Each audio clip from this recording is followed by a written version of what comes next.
Tchè les amis, comment allez-vous? Bon, je sais pas comment j'ai appelé ce vlog, mais bon, on est avec la Krone en Suisse, on est dans le Valais. Vous avez pas bu, bah buvez. C'est ce que disent les flics à côté, vous contrôle. Bref, je suis en forme, regardez ça. Regardez comment c'est magnifique dans le bleu.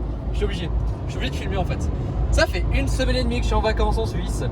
Je fais pas de vidéo, mais là je me suis dit que c'était quand même très sympathique. Là je vais aller faire un petit bivouac, 600-700 mètres de dénivelé, 7 km, 2h30 de marche, c'est léger. Parce que ma copine en fait s'est fait une entorse au pied. Voilà. Donc ce sera pas un bivouac de plusieurs jours. Donc voilà. Je sais pas, peut-être que je vais filmer un petit peu le bivouac. Je sais pas en fait, mais regardez, on est à B. Ah là là là là là là. École de pilotage, c'est un aérodrome ici. Je faisais d'ailleurs des vols commentés sur Flight Simulator. C'est d'ailleurs ici que Diablo X9, parce que c'est le vallon de Diablo X9 ici, hein, premier youtubeur francophone à avoir atteint le 1 million d'abonnés. Et il avait fait un vol pour le million d'abonnés, où je sais plus, il avait fait une vidéo spéciale où il partait en avion et c'était ici d'ailleurs. Voilà, et puis admirez cela. Mais regardez ça, mais c'est magnifique. Donc là on est à peu près à 1 heure de Sion. Donc en montée, voilà. Donc Diablo X9 d'ailleurs vient de monter, enfin un peu plus haut. Mais il faut monter au-dessus de monter pour arriver à son village. Ah, c'est une belle blague quand même. Hein. Mais regardez, oh, il y a la police. Il y a la police valaisanne. Ils roulent en Skoda. Ouais, bon, ouais, ils sont Skoda alors que bon, chez nous on roule en BM. Beau gosse quand même. Hein. D'ailleurs, en parlant de police, j'ai fait 1 semaine et demie ici. Bienne, Berne, Lausanne, Montreux. Bon, et puis tous les petits villages, hein, Neuchâtel. Enfin, c'est pas petit village à Neuchâtel, hein. Mais bon, bref, toutes les régions. Et je me suis pas fait arrêter une fois. Et par contre, j'ai une anecdote avec la police bernoise. En fait, si vous voulez, je voulais faire une petite surprise. Allez, la fosse aux ours à Berne. Faut savoir qu'il y a une fosse aux ours. Voilà. Bon, je suis devenu un peu parisien en force. Et il est minuit, 1h du matin. Si tu veux, bon, il n'y avait pas de place de parking, sauf des places de cars. Pas de bus, mais de cars. Vous savez, les cars de chinois qu'il n'y a pas en ce moment à cause du coronavirus, comme on dirait ici. Hein, et moi, je me suis dit, on s'en fout, je vais me mettre sur une place de car. Voilà, je vais rester 10 minutes, voilà. Bon, bah, le temps que je revienne à la voiture, je vois une voiture de flic qui passe à côté de moi sur un rond-point. Bizarrement, il a fait tout le tour pour retourner sur la montée où j'étais garé. Et j'ai dit, c'est sûr et certain, ils viennent pour ma caisse. Et ben, ça n'a pas loupé. 100 mètres plus loin, ils s'arrêtent derrière ma caisse. Ils sortent. Alors, je t'explique, le flic suisse, il a le temps. Donc, il a le temps. C'est-à-dire qu'il sort de la bagnole, il met son petit gilet orange. Et bon, bah, je suis arrivé là en fait, hein, si tu veux, parce que le temps qu'il mette son petit gilet, voilà. J'ai spontanément dit bonjour, tu vois. Bonjour, vous parlez français, je sais ce que j'ai dit parce que bon, c'est une ville suisse allemande. Bon, le mec, je parle un peu un français, il m'a répondu comme ça. Et je dis, ouais, c'est ma voiture qui est garée là. Il me dit, ouais, mais vous avez pas le droit de vous garer là. Je dis, ouais, mais je dis comme ça. Je dis, ouais, mais bon, vu qu'il n'y a pas de carte de chinois en ce moment, je me suis dit que ça passait. Bon, là, il a un peu bugué parce qu'il n'a pas l'habitude que les gens répondent comme ça. Et donc, il m'a fait, oui, vous inquiétez pas, ça va, c'est pas grave. Il me dit, mais normalement, c'est 60 francs d'amende. Je fais, vous inquiétez pas, bah, d'accord, c'est très gentil de votre part, machin. Et je lui dis, ouais, la voiture, elle vous plaît? Il me fait, ouais, mais.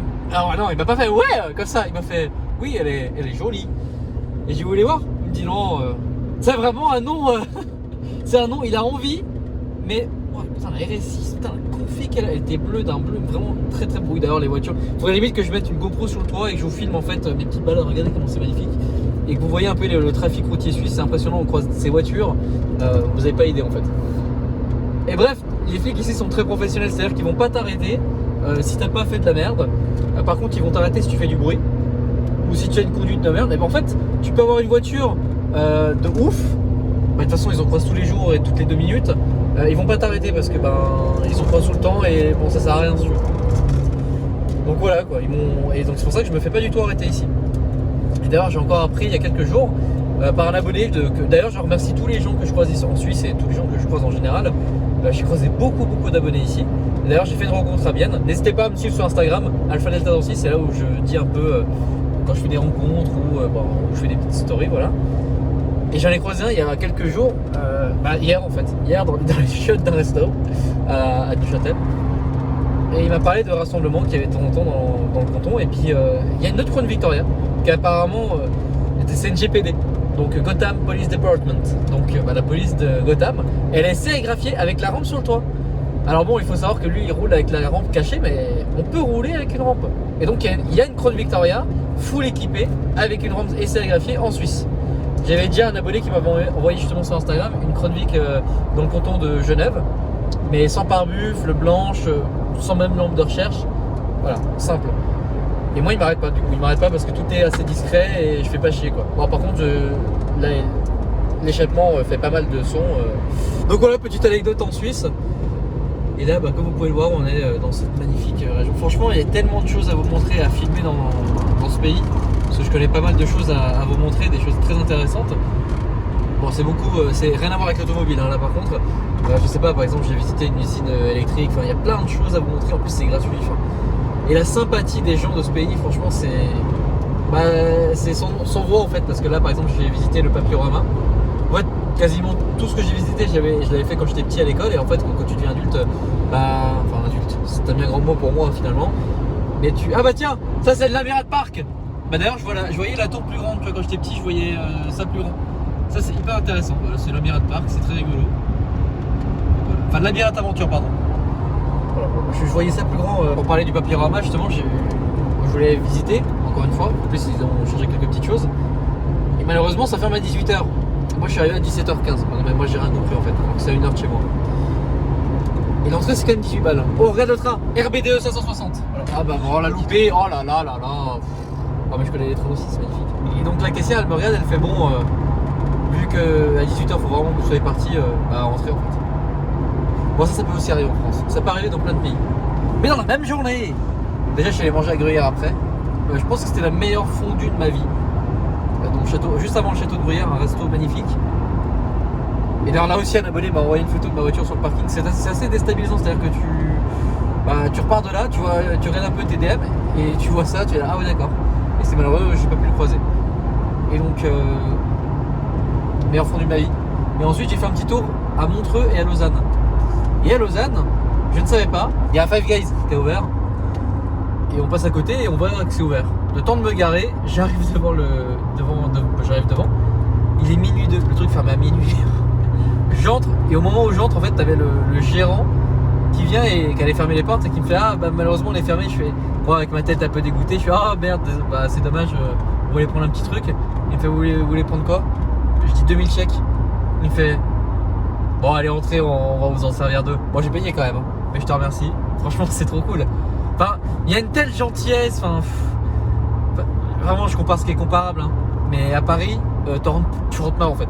10 minutes avant la fermeture, tu rentres pas. En fait t'as quelqu'un à l'entrée. Il vient et il t'insulte en fait déjà. Et c'est littéralement ça parce que ça m'est déjà arrivé. Le mec t'insulte, dit à la limite t'insulter en fait. Genre qu'est-ce que tu viens faire ici? En fait je viens consommer et vous donner de l'argent en fait. Donc bref voilà. Et bon, il y a quelques jours, en fait, il y a le PSG qui a perdu. Bon, moi, je m'en bats les couilles du foot, hein, voilà, clairement. Et on a eu droit à... C'est pas des supporters, hein, c'est clairement pas des gens qui regardent le foot, c'est juste des gens, en fait, qui profitent de ce genre d'événement. De toute façon, qu'ils auraient gagné ou qu'ils auraient perdu, il se serait passé ça, clairement.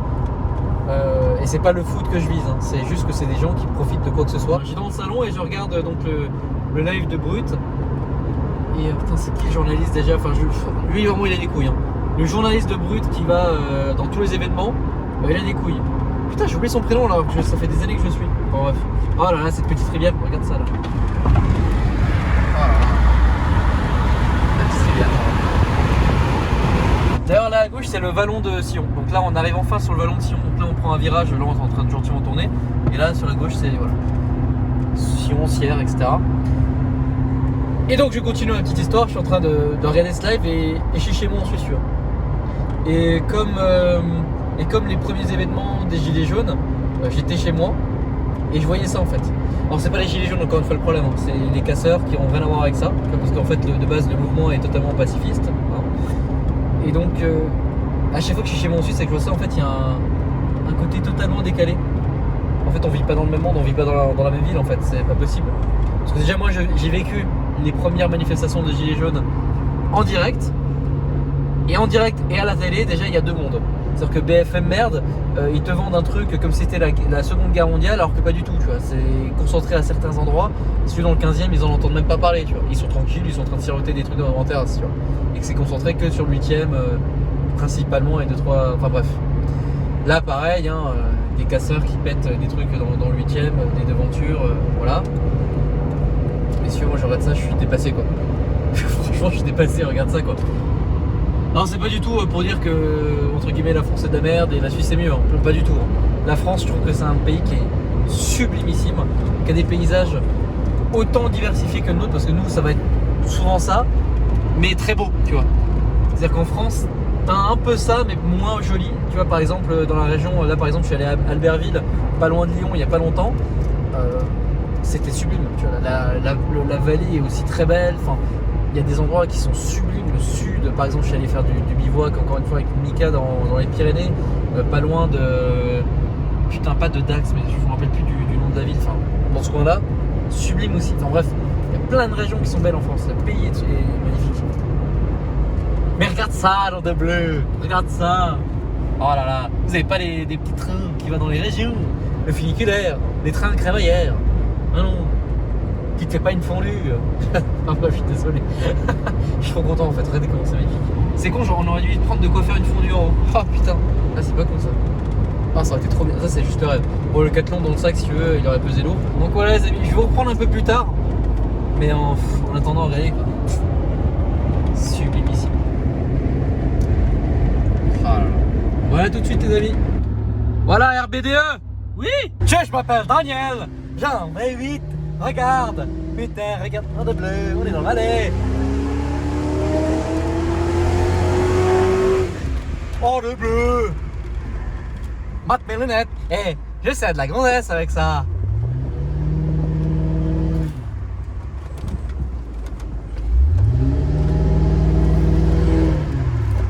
Là on est juste après Sillon. Ville très sympathique de Suisse d'ailleurs. Et on est en direction de Vercors hein. Et on est dans un col. Bon, c'est magnifique quoi. Déjà la route en elle-même, déjà on exploite ça. Je crois que c'est l'une des premières fois que je fais un col avec. Bon, je crois que c'est la première fois que je fais un col avec la Kronbeck. Ah mais regarde la vue là. Voilà. Regardez comment c'est magnifique. C'est sublime. Oh là là. Ah ouais non. C'est sublimissime. Bon bah on continue hein.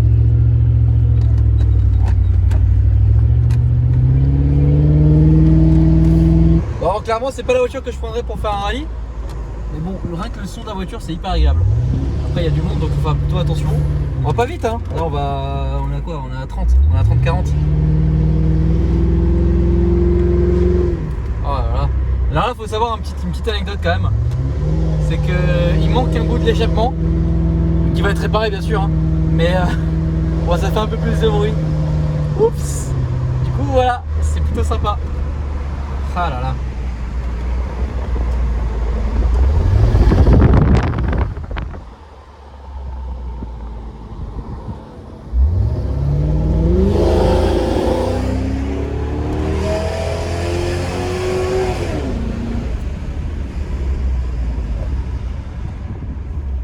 Consommation mixte, environ 150 litres au 100, vu cette montée. Les boîtes postales elles sont là carrément, c'est assez marrant. Donc je pense que les gens ils viennent chercher leur courrier là en fait. Bah, vous imaginez bien que les facteurs ici, bon, bah, c'est compliqué quoi d'amener le courrier déjà ici. Ah là là.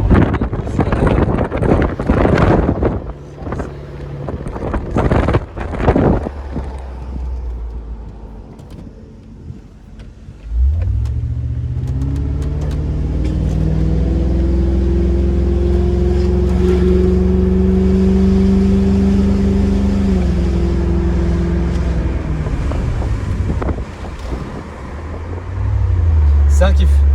Mais vous inquiétez pas les amis, un jour je vous amènerai sur des routes encore pires que ça. Mais genre vraiment belles de ouf, hein, genre vraiment au milieu des Alpes en Suisse. C'est dans les Grisons par contre.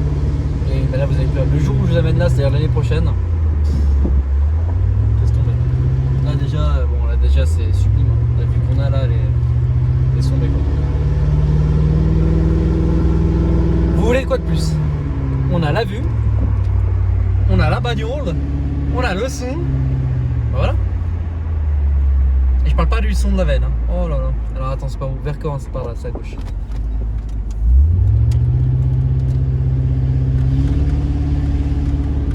Oh là là. Bah là, alors je sais pas si les gens habitent. Donc là, c'est plein de petits chalets. Ça va dans le chalet. Donc là, il y en a plein. Je sais pas si les gens y habitent à l'année, mais regardez comment c'est magnifique. Alors là, franchement. ici on est un peu patriote, donc on met des drapeaux. Là c'est le drapeau du Valais, donc on met des maisons à ça.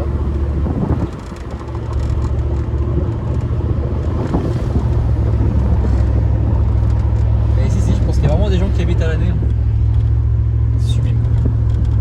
Là vraiment c'est sublime. Oh putain, attends.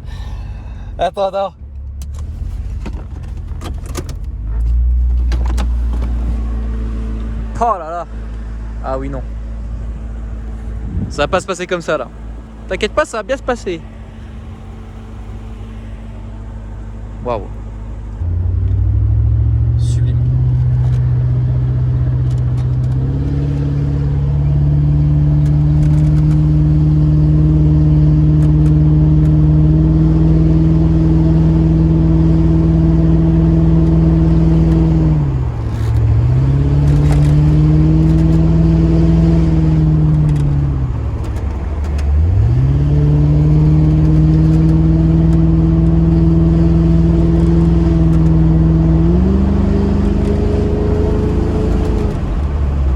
Alors je sais pas quel endroit aux États-Unis ressemble un peu à ça, mais bon.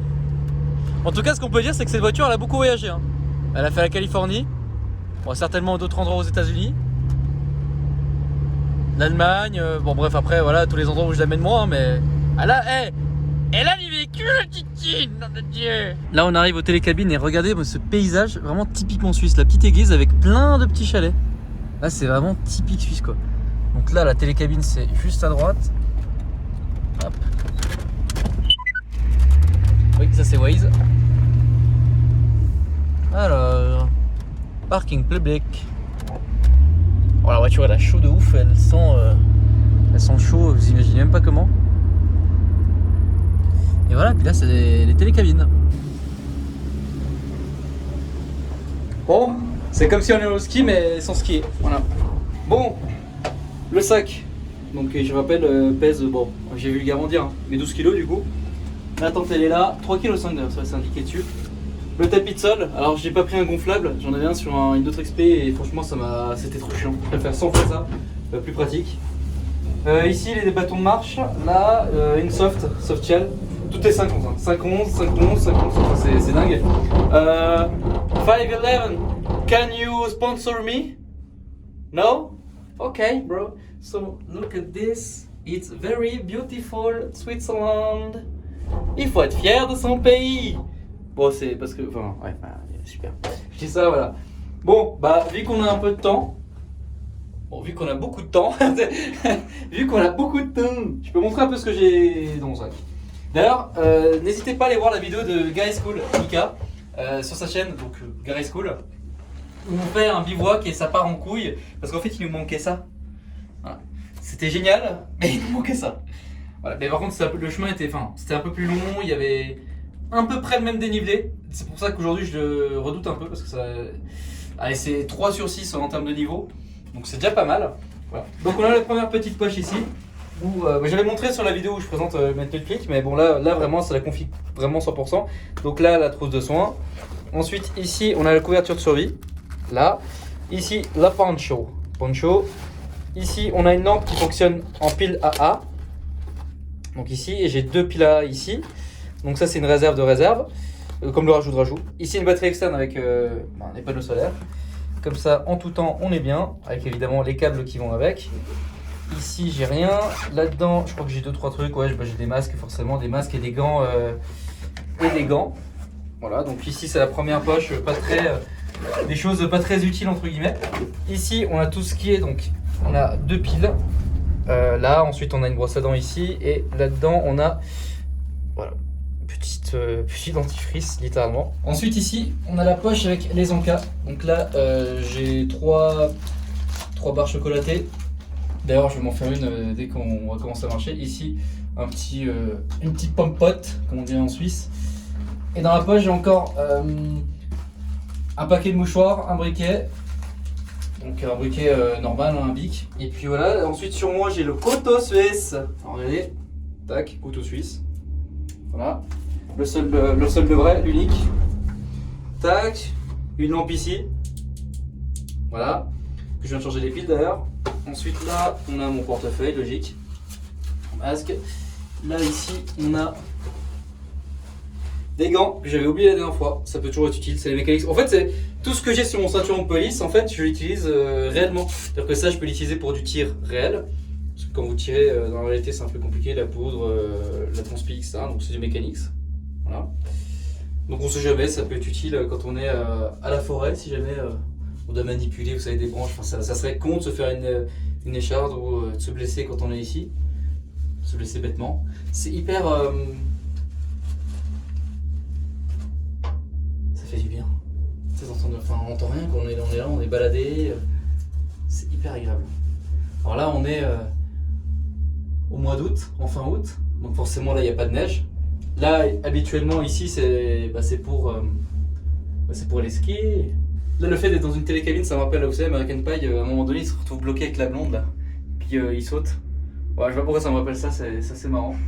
Bon, ça me rappelle aussi plein d'autres souvenirs, hein, mais bon. Bon, on est arrivé tout en haut, il y avait une station intermédiaire. Donc là, on est actuellement à 2336 mètres. Voilà.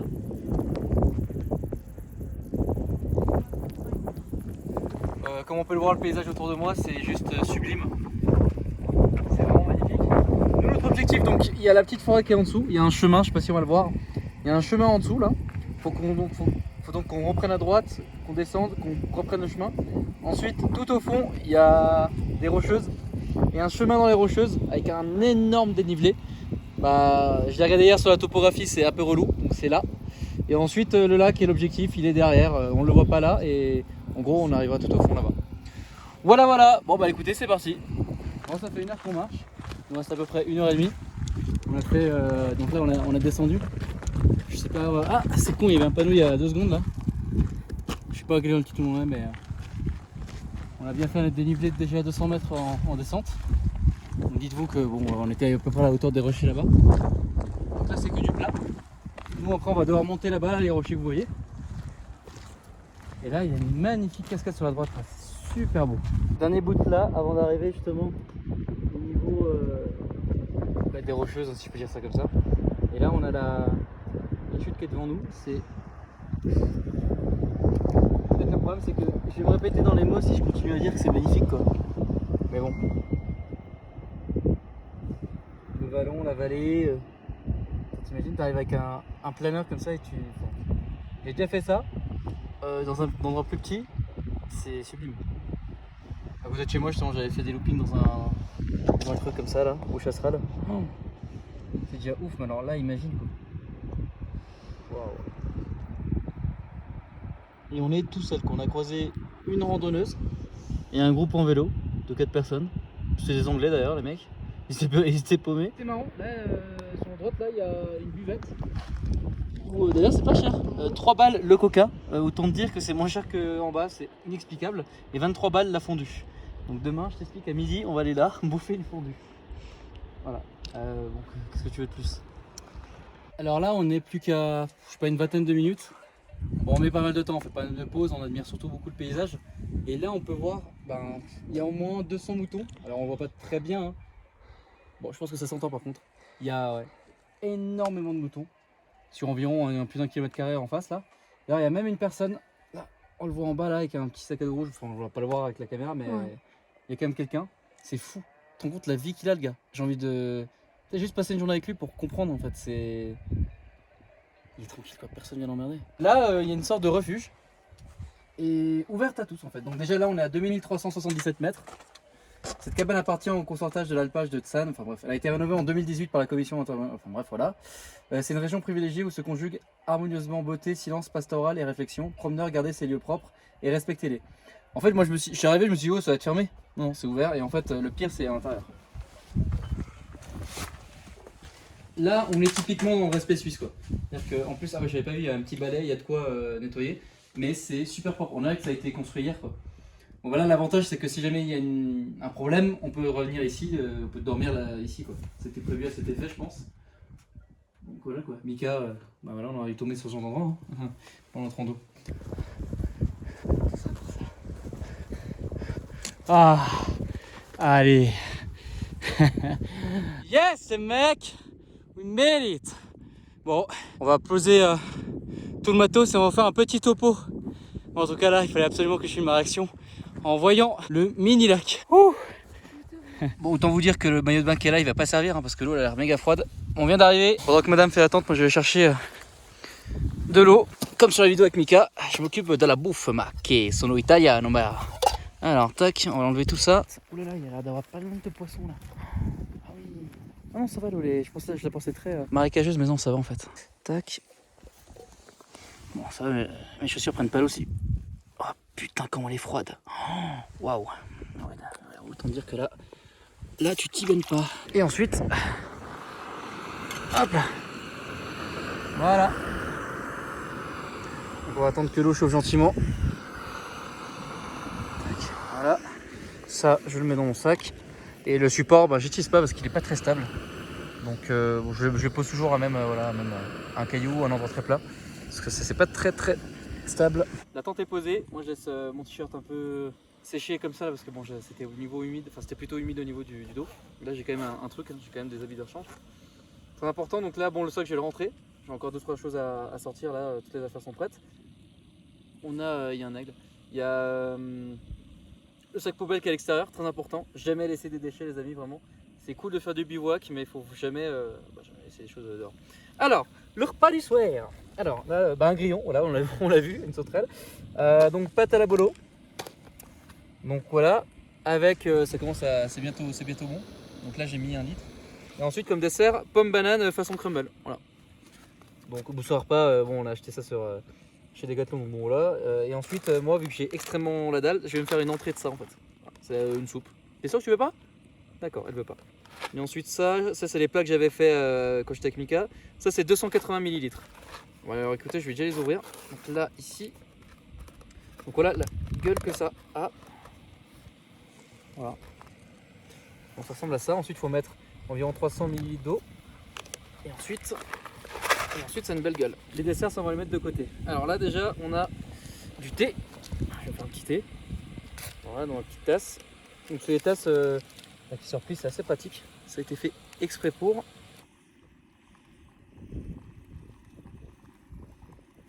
On referme. On laisse ça 8 minutes. Bon les amis, on va manger tranquillement. On va se laisser sur ce paysage très sympa. Je tiens à faire une dédicace à Mika et à Guillaume. Parce que franchement j'étais déçu qu'on n'arrive pas au bout de notre... On est arrivé au bout. C'est-à-dire qu'on est arrivé à l'endroit où on voulait avec eux. On a fait au bout de 5 heures de marche.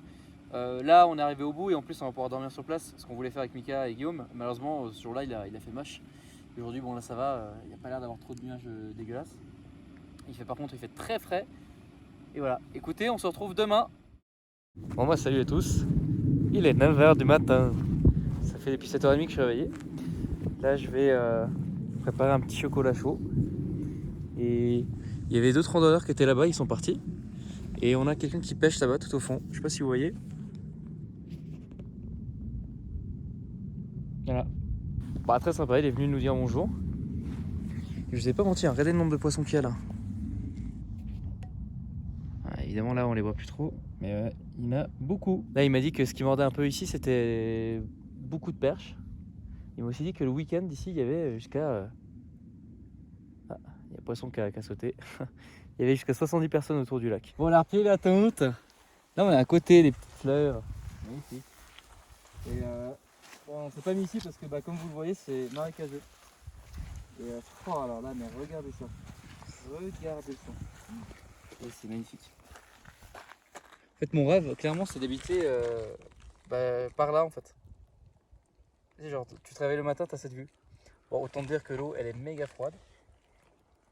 Mais elle est super belle. En fait, hier, quand on est arrivé, ça paraissait pas comme ça, mais elle est super belle. Puis il y a beaucoup de poissons dedans. Regarde les cailloux là, comme ça, tu peux les manger. Il faut les cuire à 1500 degrés. Ensuite, il faut attendre de les mettre dans la soupe. Et ensuite, tu peux manger. Donc, il n'y a plus rien. On a mis tous nos déchets là-dedans. On a replié la tente. Et c'est parfait, là il y a le chargeur solaire, ça c'est cool. Et puis on a nos bâtons et puis c'est reparti.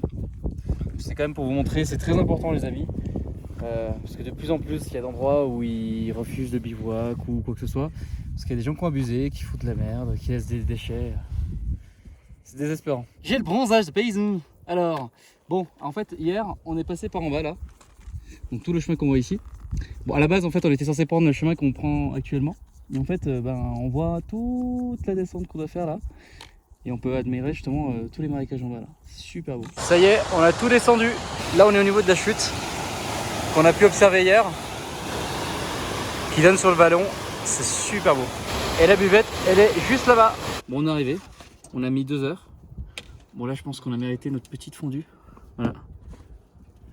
Alors, c'est pas un... Je peux pas dire c'est un refuge ou pas, mais en tout cas, là, qu'est-ce que tu veux faire de plus? Une fondue dans ce cadre-là, je pense qu'il n'y a pas plus suisse déjà. Ah. C'est comme Vladimir qui avec de la vodka sur un ours, tu vois, il n'y a pas plus russe. Il n'y a pas plus suisse. Voilà. Bon, on a fini. Il y a aussi une chose, on a atteint les 200K les potes. 200 000 abonnés. Pendant la fondue, voilà. Et je suis hyper content. Vraiment, c'est une belle étape. Hein. Je sais pas quoi dire. En fait, je sais pas quoi dire. Déjà, je suis soulagé, super content parce qu'on a fini notre rando là. Enfin, le bivouac de 24 heures, c'était vraiment bien. Ça dure à peu près un peu moins de 24 heures, mais c'était vraiment intense, c'était vraiment cool. Et pour les 100 000 abonnés, je ferai une vidéo spéciale. En attendant, regardez comment c'est magnifique. Et d'ailleurs, je pense que je vais venir ici pour les skier. Et d'ailleurs, je me demande si je suis pas venu déjà ici en fait. Je sais pas, toutes les pistes de ski en Suisse, ça se ressemble, ça se ressemble pas toutes, hein. Mais bon, c'est terrible. Bon, on est le jour suivant. Alors, résumé de la randonnée. 16 km en 6h30 avec 1400 mètres de dénivelé. C'est plutôt pas mal avec la prime, la petite fondue. Et hier, donc j'ai fait la route du Valais jusqu'à chez moi, dans mon vallon de Saint-Imier. Et je me suis arrêté à Chaux-de-Fonds, faire une petite pause, voir un pote qui était avec moi au foyer. Et j'ai gagné ça. Voilà. Merci beaucoup mon pote, vraiment. Donc ça fait le deuxième patch, deuxième série de patchs suisse après la police cantonale vaudoise. Donc voilà, je suis très content. C'est très cool. Là, le vlog continue en fait, parce que c'est un vlog global de vacances. C'est vrai que j'aurais dû tout filmer, t'imagines, j'aurais tout filmé. Putain, je vous aurais montré des trucs de ouf. Mais ne vous inquiétez pas, c'est prévu dans d'autres, dans quelques mois. Bon, là on est dans mon village à ma chocolaterie. Allez, c'est parti. Je suis fier, faut être fier de son pays, faut être fier de des choses. Bon, évidemment aujourd'hui il fait moche, mais c'est le premier jour où il fait moche. Et après ça on va aller dans le Val de Travers, ça s'appelle vraiment comme ça, pour aller chercher de l'absinthe. Alors en France ça a été illégal et c'est redevenu légal je crois, mais c'est compliqué de s'en procurer je crois. S'en procurer, j'ai l'impression que c'est parler de drogue. Et bref, quoi qu'il en soit, l'absinthe ça vient du Val de Travers. Et là-bas il y a ce qu'on appelle de la crème d'absinthe. Vous allez voir après, de toute façon c'est juste super bon. Bon allez. Bon en fait on peut fumer dans le shop, hein. Je sais même pas pourquoi, voilà. Bon c'est pas parce que ce chocolat vient de mon village que je vais dire que c'est le meilleur. Mais c'est le meilleur. Ça, c'est juste méga bon. Voilà. C'est pas un placement produit, hein. Loin de là, mais voilà, je suis cher. C'est plutôt pas mal. Camille Vlog, vous me devez environ 1 kg de chocolat par jour. Voilà. Bon bref. Je prends un petit peu et puis on est plutôt pas mal et après on repart pour le Val de Travers. Bon, on est arrivé dans notre dernière étape. Bon, il fait toujours assez moche. Ce magasin, la dernière fois que je suis venu, c'était il y a 2 ans. Je suis venu exprès pour une chose qui s'appelle la crème d'absinthe. Mais avant ça, on va parler avec le patron de l'établissement. Comment allez-vous? Mais bon, ça va bien, merci. Super. En fait, à un moment de la vidéo, j'expliquais que c'était interdit en France et je ne savais pas que c'était aussi interdit en Suisse. Alors, l'absinthe a été interdite à peu près sur toute la planète. Il y a quelques pays qui n'étaient pas concernés, l'Espagne et puis la République tchèque. À peu près toute la planète a interdit l'absinthe. D'accord. Pour une raison qui était commerciale, on luttait contre l'alcoolisme et c'est le monde viticole, pour faire assez court, qui a un petit peu aidé à l'interdiction de l'absinthe en faisant croire que c'était une boisson dangereuse et toxique. D'accord, ok. Pour ce faire, ils ont fait croire que la plante que l'on utilise, donc qui s'appelle l'absinthe, ici, donc c'est une plante utilisée pour produire l'extrait d'absinthe. Il y avait une molécule dangereuse qui s'appelle thuione et qui est un neurotoxique. Et si vous consommez de la thuione à haute dose, vous avez des soucis, semble-t-il, avec les connexions du cerveau. Donc c'est ce qui a servi au monde viticole pour faire interdire l'absinthe grâce aux ligues anti-alcooliques. En Suisse, ça a été interdit en 1910, le 7 octobre 1910. Et en France, c'était interdit en janvier 1915. D'accord. Et une chose qui est très intéressante que les gens ne connaissent pas, c'est que Pernod, Henri-Louis Pernod, qui a fondé le groupe Pernod Ricard maintenant, mais Pernod fils à l'époque, Pernod Fils a été fondé ici en Suisse, à Couvet, en 1798, et c'était pour produire de l'extrait d'absinthe. C'était pas pour produire du pastis. Pernod a démarré ses activités à l'extrait d'absinthe. Et vous demandiez au Pernod, vous receviez l'extrait d'absinthe. Il est allé à Pontarlier en 1805, ensuite pour grandir, puisque le marché se développait en France. Et c'est devenu un alcool extrêmement populaire pendant tout le 19e siècle, jusqu'à son interdiction en 1915 en France. Ce qui est intéressant à savoir aussi, c'est que ce qui rend populaire l'absinthe de nos jours, c'est le monde artistique parisien de la Belle Époque, Baudelaire, Verlaine, Van Gogh, aussi Picasso, donc la période bleue. Tous ces gens-là vont peindre ou écrire sur la feuille verte, comme on dit la fameuse feuille verte qui donnait de l'inspiration, donc c'était l'absinthe à l'époque. Et la Belle Époque à Paris, on buvait beaucoup d'absinthe, et je vous rappelle, on fumait de l'opium. Une belle époque à Paris quand même. Hein. Et là, ça a été aboli à quel moment l'absinthe en... Alors en Suisse 1910, et puis ensuite elle est devenue illégale et on a continué à la produire. On est la seule région du monde qui n'a jamais cessé sa production. Il faut savoir qu'elle est née dans cette région, vous êtes à Couvet dans le Val-de-Travers, et c'est né ici en 1750. C'est une mère Henriette Henriot qui va inventer cette boisson, qui va la vendre ensuite. On aura le Major Dubié, ensuite il y aura Pernod, il y aura plein de monde. Berger, Duval sont des noms connus dans le pastis. C'était aussi des producteurs d'extrait d'absinthe ici au Val-de-Travers et à Pontarlier. D'accord. Et en France, ça a été aboli à quel moment? Alors 1915 en France et a été relégalisé, plus ou moins relégalisé vers la fin des années 80. 88, ça a été accepté avec la limitation de la thuyone qui est toujours neurotoxique à 35 mg par litre. Et puis Suisse, ça a été légalisé en 2005, officiellement relégalisé. Donc on revient sur le marché légal. On a fait 95 années de clandestinité, avec plus ou moins de bonheur par rapport à nos autorités. Ils nous ont laissé faire puisqu'on achète de l'alcool pour le redistiller, pour fabriquer de l'extrait d'absinthe. On ne produit pas d'alcool. Et donc si vous achetez l'alcool, vous payez les taxes et les autorités sont contentes et ferment les yeux. Forcément, l'argent. Hein. Alors c'est toujours l'argent, problème d'argent. Et depuis 2005, on essaye de réexpliquer le vrai goût de l'absinthe. Malheureusement, il y a eu beaucoup pendant cette période de fin des années 80 jusqu'en 2005. On a eu beaucoup de produits qui portent le nom d'absinthe, qui n'en sont pas. Malheureusement, c'est les pays comme la République tchèque ou l'Espagne qui produisent des trucs avec des taux d'alcool massifs, 90% volume, non distillé, sans le goût d'anis, alors que n'oubliez pas, l'absinthe, c'est l'ancêtre du pastis. Si Pernod fait du pastis maintenant, c'est parce que l'absinthe fut interdite. En fait, moi j'avais peur depuis le début de dire ça parce que c'est vrai que de l'absinthe, quand on le distille avec de l'eau, hein, c'est ce qui se fait, ça a vraiment le goût un peu de pastis en fait. Alors c'est un goût anisé, inévitablement, puisque pour Pernod, l'extrait d'absinthe, c'était une redistillation d'alcool avec les ingrédients qu'on utilise, donc de l'agro d'absinthe, de l'anis, du fenouil et des plantes aromatiques pour donner de la complexité. Quand l'absinthe fut interdite en 1915, ils vont enlever la plante d'absinthe, continuer à distiller de l'anis, du fenouil, des autres ingrédients. Vous avez peut-être connu le Pontarlier anis qui existe toujours. Le pont anis, c'est de l'anis vert distillé, donc ça a suivi l'absinthe, l'interdiction de l'absinthe. Pour Pernod, c'était plus simple plus tard. Ils ont décidé de faire du pastis, bien sûr, avec toujours le goût anisé. Il n'y a plus que de l'anis étoilé et de la réglisse, il n'y a plus rien d'autre. C'est plus distillé du tout, c'est des assemblages d'huile essentielle. D'accord, ok. D'ailleurs, on va faire un petit tour dans l'atelier, voir un peu un processus qui est en ce moment. Là, c'est quoi comme processus? Donc, c'est une redistillation d'alcool. L'absinthe, la production d'absinthe, c'est une redistillation d'alcool. Donc, c'est une aromatisation d'alcool. D'accord. Donc là, on a de l'alcool, de l'eau et des ingrédients. Maintenant, on a fini la distillation, on a enlevé l'alcool, on a récupéré. Et là, maintenant, on sort l'eau. Et ensuite, on va extraire les plantes pour les mettre au compost. D'accord, ok. La fin de distillation, c'est ce qu'on appelle la queue de distillation, la bloquette. Donc, quand on est blanc, on récupère, on épuise l'alcool le maximum possible pour récupérer, et ça retournera dans la prochaine distillation d'absinthe. D'accord. On a récupéré l'alcool là, donc maintenant on arrive au bout. On pourra aussi le vider après. Voilà. D'accord. Matt mes lunettes.